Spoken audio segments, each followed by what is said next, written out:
There are a lot of catchy sayings that people have when it comes to money. Money doesn't grow on trees. Early to bed, early to rise makes a person healthy, wealthy, and wise. The early bird gets the worm. The best things in life are free. More money, more problems. And of course, money can't buy you happiness. But is that last one actually true? In a study that was published back in 2010, a researcher named Daniel Kahneman asked 1,000 Americans to report on their own states of happiness and unhappiness for about a year and a half. And at the end of that study, they plotted those 450,000 data points according to people's level of income. And what Dr. Dan Kahneman found was that, in general, more money made people more happy. But it was only to a certain point. And that point at that time was about $75,000 a year. Beyond that, more money didn't make people any more happy. So essentially, once you made enough to take care of your basic expenses like food and shelter and clothing and transportation, maybe a vacation every now and then, more money beyond those basics didn't buy you more happiness. And so we all thought for at least a decade, money can make you happier, but only to a certain point. The study was quoted by academics and philosophers and pastors and public speakers all over the place. But in 2011, a researcher named Matthew Killingsworth, fresh off a PhD from Harvard, launched a study of his own. And this time, over 33,000 Americans participated, producing over 3 million points of data, asking people from different levels of income to rate their happiness. And in 2021, his findings were published. And he concluded that more money not only made people more happy, but that once it crossed the 90 to 100,000 a year income threshold, which is basically what 75K a year was in 2008, for some people, more money accelerated their happiness exponentially. In other words, it was exactly the opposite of what Kahneman found in 2008. More money can buy more happiness. Okay, so now what? Well, these two researchers actually sat down together and examined all of the data together and came to an interesting new conclusion. And then they published that conclusion in an article just this past fall. They were both wrong, sort of. The first project by Kahneman thought that it was measuring people's happiness related to their income, but without realizing it, they were actually measuring people's unhappiness in relation to income. Meaning, more money seemed to solve people's stress and sadness, but only to a point, which actually makes sense. I mean, if your worry and your sadness are related to you being able to meet your basic needs, then having enough money, like 75K a year at the time, to meet those needs decreases your stress and sadness. But once those needs are met, your level of unhappiness doesn't keep going down with more money. And that's likely because the unhappiness was being caused by something that money couldn't address, hence the plateau. But that's not the same as saying that more money beyond the basics won't make you more happy. The second project by Killingsworth also made a mistake. They concluded, based on the majority of the data, that more money generally did make people more happy, but their data was actually a little more complicated than that. It turned out that the lowest income earners in that study could be broken out into two categories, happy and unhappy people. And as it turns out, happy people with nothing don't get much happier with more money. A little, but not really that much. While unhappy people with nothing get significantly happier with more money, but as the first study found, only to a point. Essentially, once they could meet their basic needs, more money didn't make unhappy people much more happier. But on the top end of the income earners, you could also split the group into happy and unhappy people. And while on the bottom end of the financial spectrum, it was the unhappy people who got significantly happier with more money, the reverse was true at the top end. Unhappy people who had more than $90,000 didn't get any happier with more money. But happy people who earned that higher income got significantly happier with more money. Okay, so what's the takeaway? Does money buy happiness? Well, it depends. If you're stressed and unhappy because you struggle to meet your basic needs like food and transportation and shelter and clothing, then yeah, more money can reduce that stress and unhappiness and in a way, make you happier. And in general, it seems like people's sense of well-being does go up as their income goes up. However, if you're an unhappy person making over 90K a year, more money isn't gonna fix it. But if you're a happy person with lots of money, more money does seem to buy more happiness. So does money buy more happiness or not? Well, it turns out it does. It just depends on who you are. Okay, but why are we talking about this? We're coming to the end of a video series on the habits of Jesus that help reduce hurry in our lives, because one of the greatest obstacles to the society we all want to see and to becoming the people that we want to be, one of the number one obstacles is hurry. It's hard to be people of love, joy, and peace when we're stressed and anxious and living frantic lives. I mean, Jesus invited people to come follow him, saying that his way of life was easy and his burden was light. So we've been talking about some of the habits of Jesus that eliminate hurry. We've talked about silence and solitude. We've talked about the importance of Sabbath, taking a 24-hour period of rest every week in order to restore your soul. And in this video, we're going to talk about an ancient practice that connects to a lot of different faiths. Even there's a secular version that we have today called minimalism, but I think it has a unique role in Christianity. It's called simplicity. Richard Foster, who's a spiritual disciplines expert, calls simplicity the carefree unconcern with possessions. Now, what do money and possessions have to do with busyness and hurry? Well, stick with me, because it's exactly what we're going to find out in this video. Because Jesus had quite a bit to say on the subject.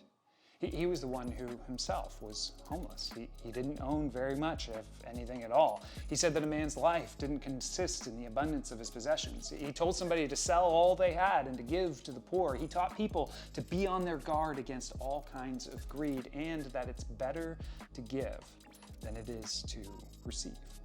In fact, a very large portion of the Sermon on the Mount, Jesus' most famous sermon, was about simplicity. Check out how Matthew, one of Jesus' original followers, recorded it. I mean, if I could have titled this section for Matthew, I would have called it Simplicity, How to Make Room for What Matters Most. Do not store up for yourselves treasures on earth, where moths and vermin destroy and where thieves break in and steal. But store up for yourselves treasures in heaven, where moths and vermin do not destroy and where thieves do not break in and steal. Now, I think we can all agree what earthly treasures are, right? I mean, it's stuff. It's cars, lamps, books, TVs, couches, appliances. Go in your closet right now. It's whatever you find piled up in there. Go look above the garage. It's all that stuff. The idea of earthly treasures isn't that complicated. But what about treasures in heaven? I mean, what is heaven treasure?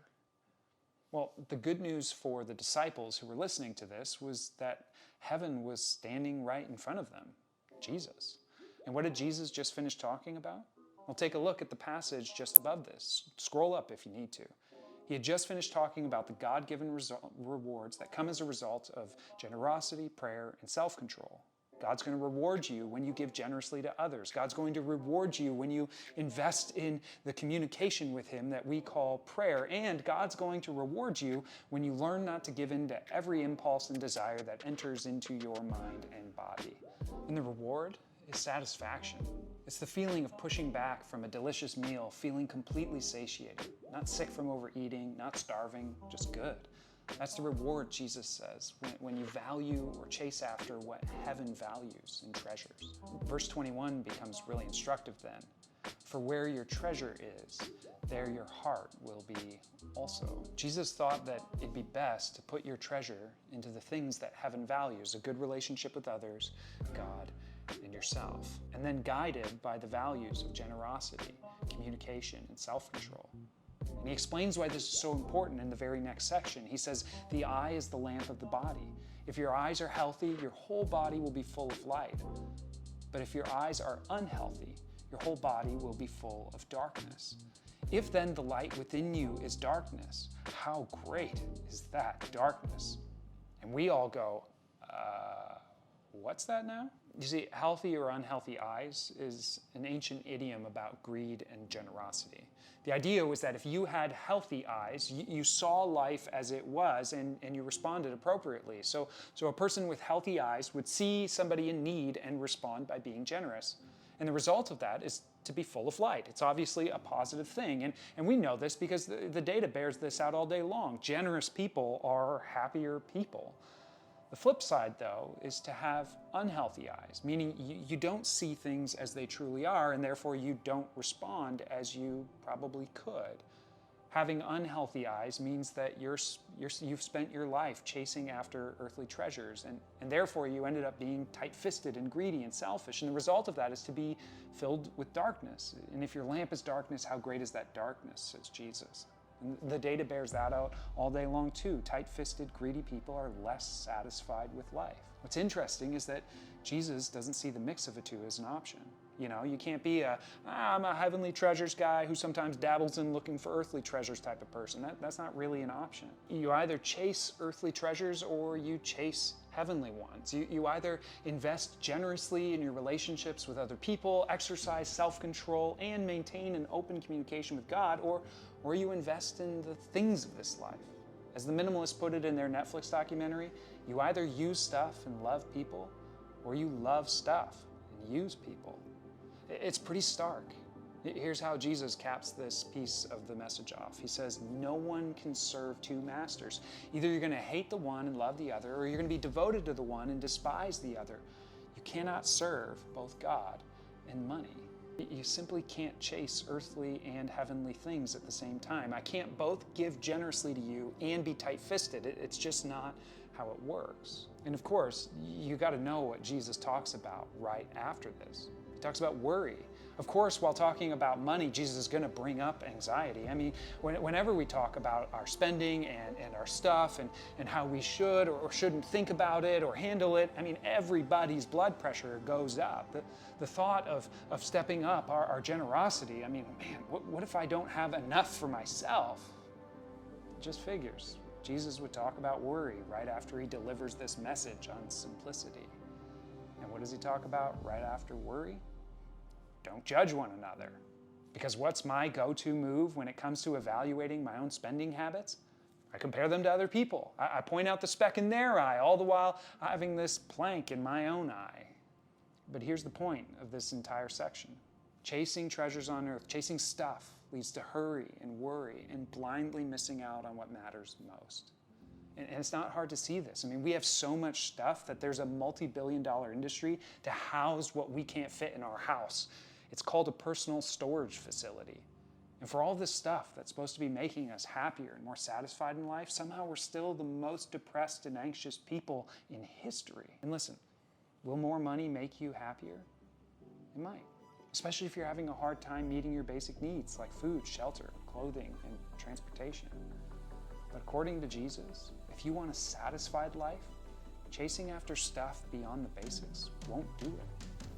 But what if in order to become the society we all want to see, what if in order to become the person that we all want to be, we heeded the words of Jesus and chose simplicity, the carefree unconcern of possessions? What if we chose to focus on and invest in a generous relationship towards others, an open relationship with God, and self-control when it comes to me? I mean, Jesus promised that chasing after those things is what would truly bring satisfaction to our lives. Besides, all this stuff that I thought would make me happy just requires more money, more time, more energy from me, which will have the potential to make me more stressed, more hurried, and more frantic. And listen, you can choose to live your life however you want to. I don't have any business to tell you what to do or not to, but I also want you to know that God's love for you is not hindered or accelerated by the choices that you make. I'm simply presenting to you what Jesus taught and asking you to try it. Jesus said, "Come to me, all you who are weary and heavy burdened, and I will give you rest." He loved you so much that he thought you were worth dying for. He gave his life to give you rest. So take him up on his teaching. Regardless of your income level, I'm certain you'll be glad you did.